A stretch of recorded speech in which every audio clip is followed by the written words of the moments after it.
Hello and welcome to another Barry Music Shop video. Today we're demoing this Randall 80-watt combo. It is the Randall RG80, so we're just going to take you through some of the options on it, play some guitar through it and tell you what it's all about. Check it out.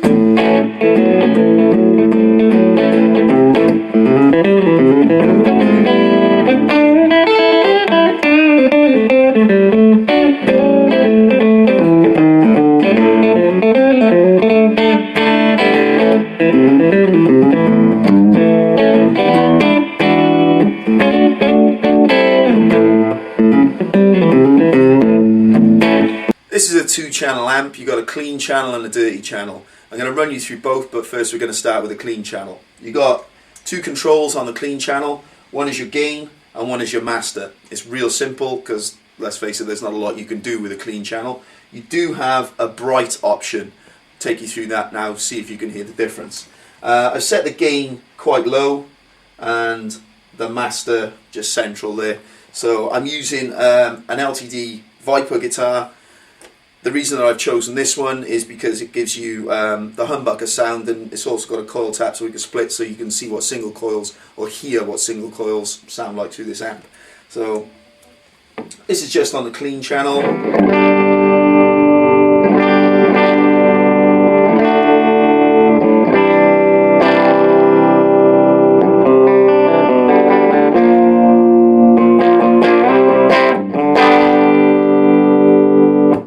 And now what I'm going to do is I'm going to stick that bright button in.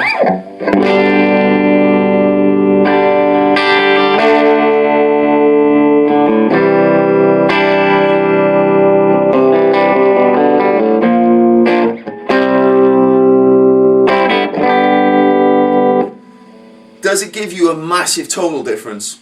I don't think it does, and I'm sat next to it.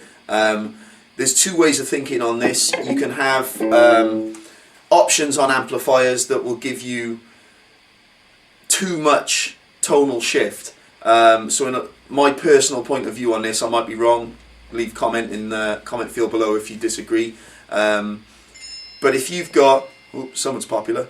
If you've got a tone that you're working with and you're happy with that on stage, and you've got the option to accidentally hit a button, like maybe this bright option, you never know, you could accidentally hit it. If it changes your tone dramatically, it can throw you off in the middle of a gig. Personally, what I like in a live environment, in a studio, yeah, let's have loads of different tonal options. But in a live environment, personally, I prefer tonal options that aren't going to shift that much, so they're not going to throw you off your game in the middle of a gig. So I'm just going to play a quick little riff now. Let's take this bright button back out. I'm on the back pickup, the humbucker.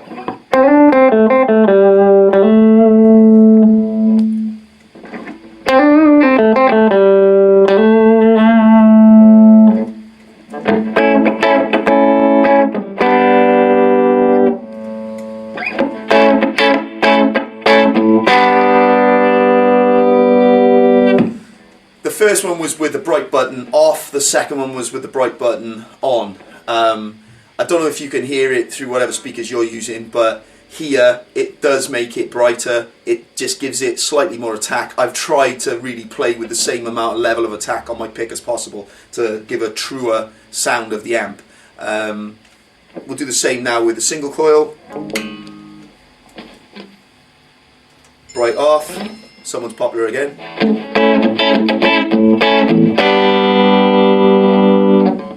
Bright on.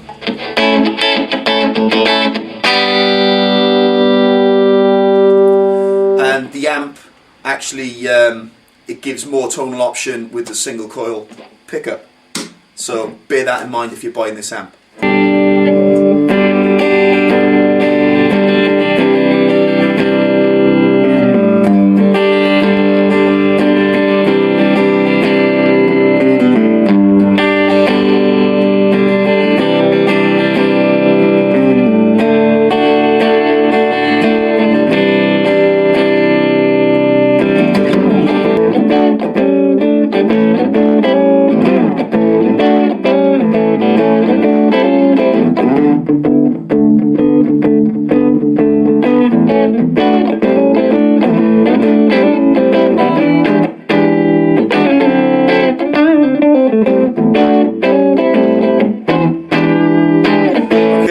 talk a little bit about the dirty side of this amp, the dirty channel. Easily switchable from the clean side to the dirty side, one button here, or like I said earlier on, this amp does come with a foot switch, so you can just click and go, so to speak. On the dirty side, you've got gain, master, bass, middle, treble, and presence. You've got reverb. The reverb takes effect for both clean and dirty side of the amp. You've got extra options on here. This one is a bass boost. Again, take into account what I said about the brightness option on the clean channel. I believe is the same type of thing. It does give you a bit of a bass boost, but nothing that's going to really affect your tone by masses. So depending on which way you view that. Anyway, comment below, let me know what you think. This one is a mid scoop. Now the mid scoop, when you press that, I'll play that in a minute, but the mid scoop gives you that American metal sound. So Randall amps are renowned metal amps. They are great sounding old school metal amps. If you are looking to play old school metal, you can't go wrong with something like this. So what we'll do now is we'll just click that over. It goes, you can see from the blue light it's changed to the red. Red means danger, apparently. So I've set the gain quite low, the master's quite low. I've set the bass, middle and treble all to 12 o'clock as to not colour anything too much. Let's take the presence all the way off, and a lot of people don't know what presence does. I'll show you what it does now. Okay, so on here,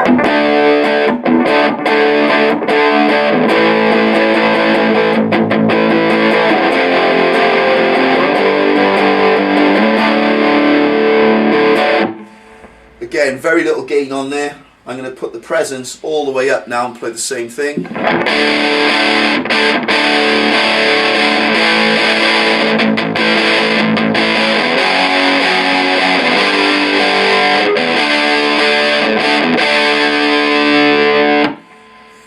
Just gives you more presence. To me that makes sense, but to somebody who doesn't understand what presence is.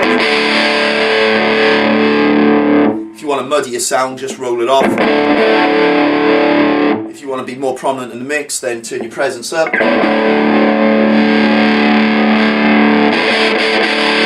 Some people like the presence cranked all the way up. Personally, it's a bit too harsh for me, so I like to deal it around about there, dial it back a bit.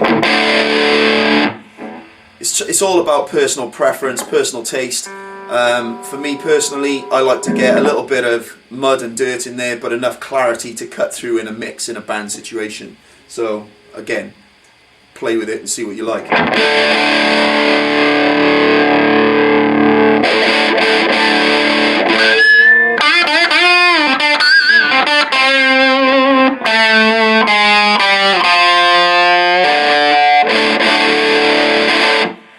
Okay, let's go to this. I'm just going to chug out on a D chord now. I'm going to take into this bass boost. I'm going to take that into account. The bass boost is off at the moment, so if I'm just do a palm mute on a D,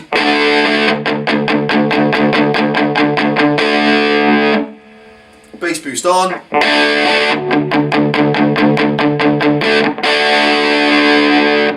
to me the bass boost it's not worth pressing in and out, to be honest with you.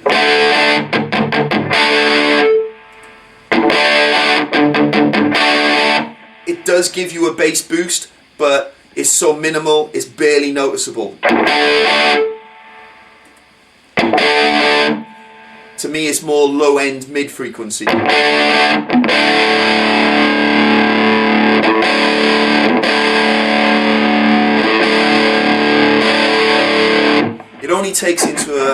It only really gives you a bass boost that's noticeable when you're playing down the lower end.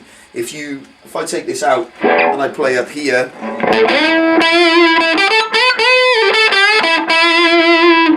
put it in,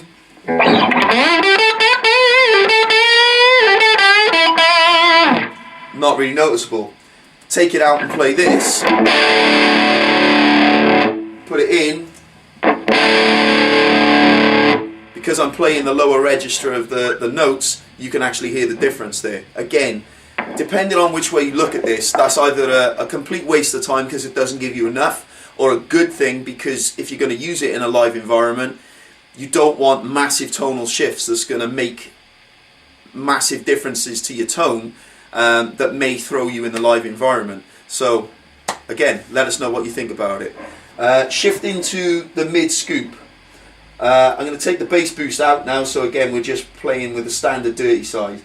The mid scoop will give you that much harsher sound. So mid scoop on, kind of tightens it up and gives you that American metal sound.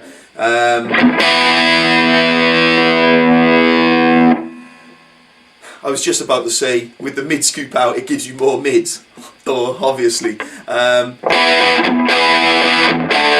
If you're playing lead guitar, you would tend to push the mids a bit more.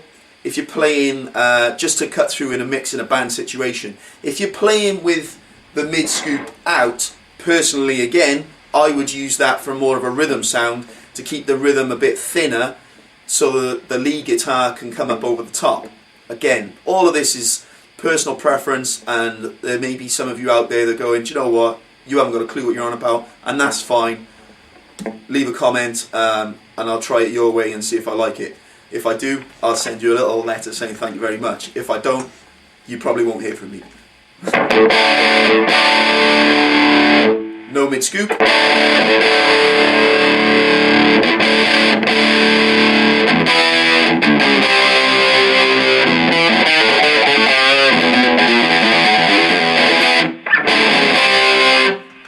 And it sounds a bit muddier with the mid in.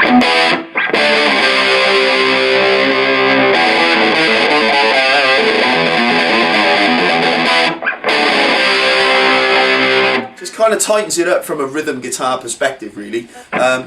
It's all down to your taste, but it's nice to have the option to do it if you want to. If you don't want to scoop the mids and you just want to use your bass, middle and treble, which most of us do, it's up to you. Nice to have it though.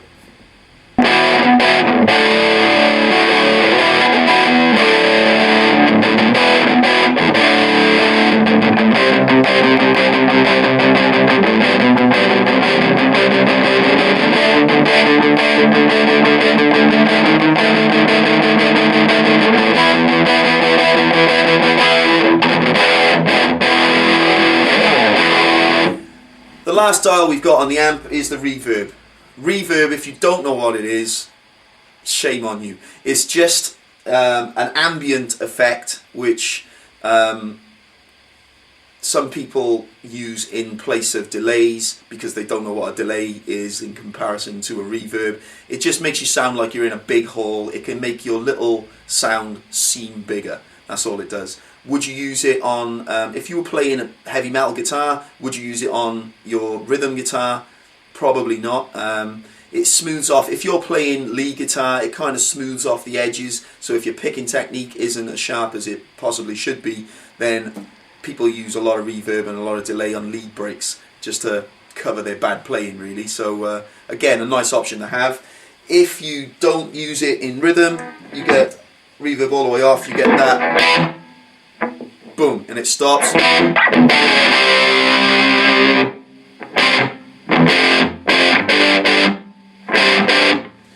Reverb all the way on. I don't think anybody uses reverb all the way on. This is a spring reverb, so you can... I'm not going to go into the realms of how reverb works, but this involves pixie dust and magical unicorn hair. So when you're using reverb, again, let's turn that reverb off. If I was playing a lead break,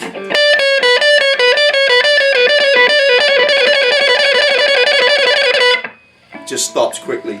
With the reverb on,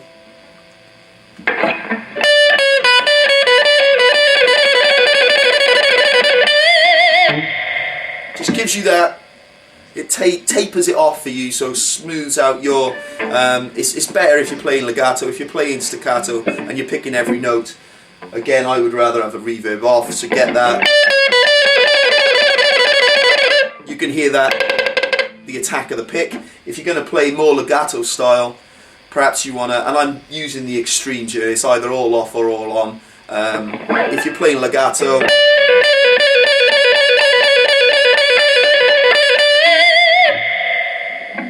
smooths it out a little bit. Again, personal preference, make your own choice. After the reverb slot, we've got, let's turn that off. After the reverb, we've got a headphone option.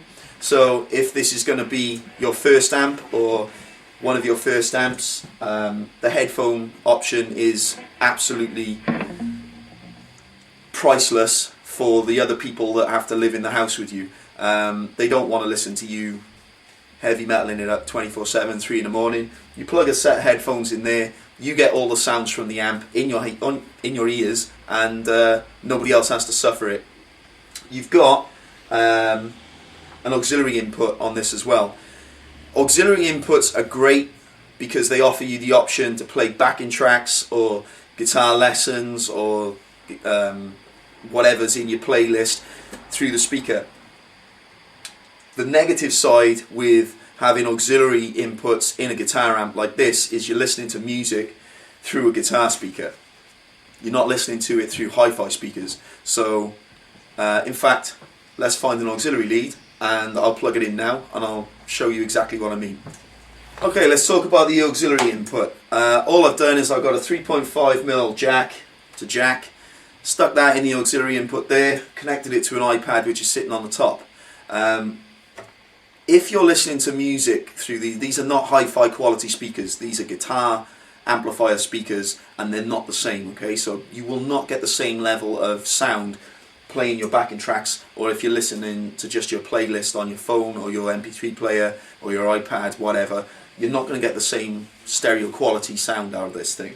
All I've done is I've gone onto YouTube and I've typed in guitar backing track just to give you an idea of the sound quality compared to normal hi-fi quality.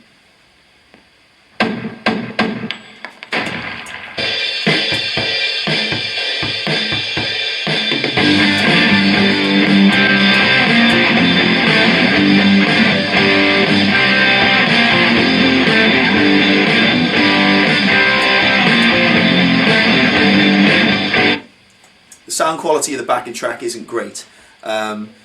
However, saying that, if you're just playing over backing tracks and you just want to get your guitar sound to play over a backing track that you're learning or just doing it for fun, it doesn't really matter about the sound quality of the backing track. You're not trying to record it, you're not using it for performance, you're just jamming along with it in the house. It's absolutely fine for that. The volume for your clean channel is here, the volume for your dirty channel is here. Neither of those volumes affect your auxiliary channel volume. All of your volume going through your auxiliary channel is affected by the device that you've connected to it. In this case, I've connected the iPad, so it's the volume on the iPad that controls the volume through the auxiliary channel.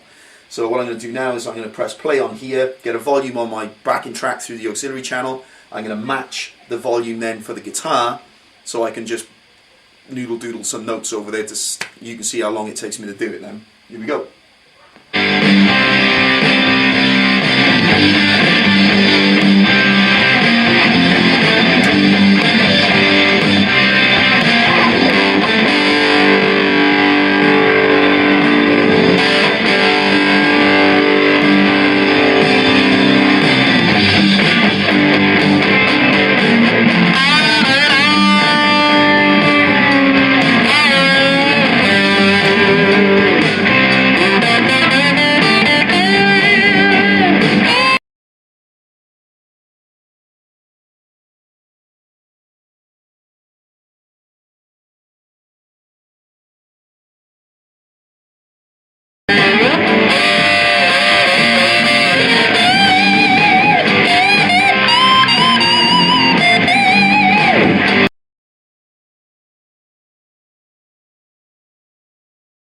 Quite easy to do.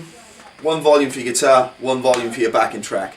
Like I said, the quality isn't great. You're not going to use it in a studio, but use it for what it's designed for, which is just jamming along, playing in the house. If you plug your headphones in, even while the auxiliary channel is running, any noise will be killed from the speaker and then it'll come through your headphones as well. We had someone in the shop the other day asking if they could use that as a line out.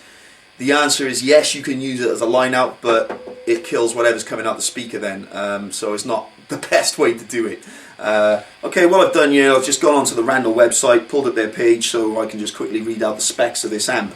According to Randall, this is a 2-channel 80 watt high gain FET solid state 1x12 combo with reverb, effects loop, stereo media input, headphone output, speaker emulated XLR direct output with ground lift and a foot switch included. The specs on this one is 80 watts, there's 2 channels, the impedance is 8 ohms, it's got spring reverb, effects gate reverb, it actually says, and then it labels it as spring reverb. The foot switch that comes with it is an RF1 2-channel foot switch. The dimensions of this particular amp are 470 by 447 by 283. That's in meters, not really. And the weight of it is 18.2, that is in kilograms. So it's not going to break your back lugging this around from band practice to band practice or taking it to the gig. Let's have a look around the back of the amp. Okay, we'll start from left to right. This one's an obvious one. This is your power input. If we move over here, you've got an extension speaker. What this means is you can get another cab and stick your cab on the floor, stick this combo on top of it, take a line out from here, and the sound will come out of both speaker cabinets. Moving along, speaker emulator. This is your line out. If you want to gig this guitar, you can use this, if you want to gig this amplifier, you can take this on stage with you. You can keep the volume to a level where you can hear it clearly, but it's not going to deafen you or your bandmates on stage. You take a line out from here into the PA, and then the volume is dictated by how good the PA is. If you've got a stadium conquering PA, then you theoretically could gig this amp in a stadium. Hopefully by the time you're ready to play stadiums, you'll be gigging bigger amps than this one. Next along is the ground lift. I'm going to keep this short and sweet. If in doubt, make sure your amp is grounded. If you feel the need to lift your ground loop, consult a professional before you lift any grounds on anything. And that's all I'll say on that. Moving along, you've got the effects loop, your send and your return. You can put effects in the front of an amplifier if you really need to. Some effects work well from the front of the amplifier, some effects work better in the back of the amp, therefore not colouring the tone between your amp and your guitar. All you do is you daisy chain your effects as you would normally, and instead of sticking them in line between your guitar and your amplifier, you stick them in here. Next along is the foot switch. You just plug that in there and control your effects loop and your dirty and clean channel from the foot switch, and it's pretty straightforward. A lot of amps this small don't have this option. They don't have an effects. You know, this for an amp this affordable, should we say, it's got some great options on the back, so well worth it.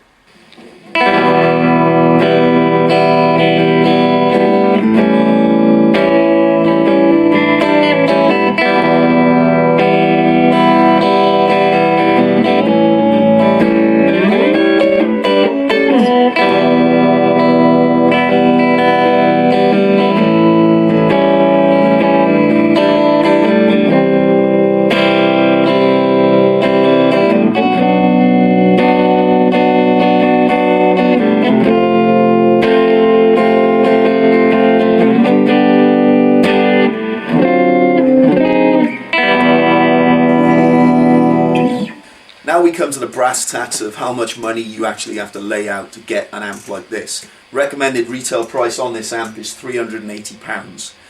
We are offering an incredible deal on this amp. We're doing it for 190 quid. I don't think you'll get this amp on a better deal anywhere else. If you can, you're a lucky boy or girl. My first amplifier was nowhere near as good as this. My second amplifier and my third and my fourth amplifier was nowhere near as good as this. I would have killed to have an amp this good when I was starting out, and even now an amp like this would be useful for someone like me, even, you know, taking it to band practice, jams. I could probably do a gig with this guitar. I don't have a very loud on stage sound. Most of my sound is done, the donkey work's done through the PA. So with the line out in the back of this amp, I could probably get a gig out of this amp. Well worth every pound of 190 quid. If you have any questions, please feel free to email us or leave a comment below. We try to get back to everybody that makes a comment. Hopefully you've seen everything you need to see, and you come in and buy it. Trust me, it is money well spent. Take care, we'll see you soon.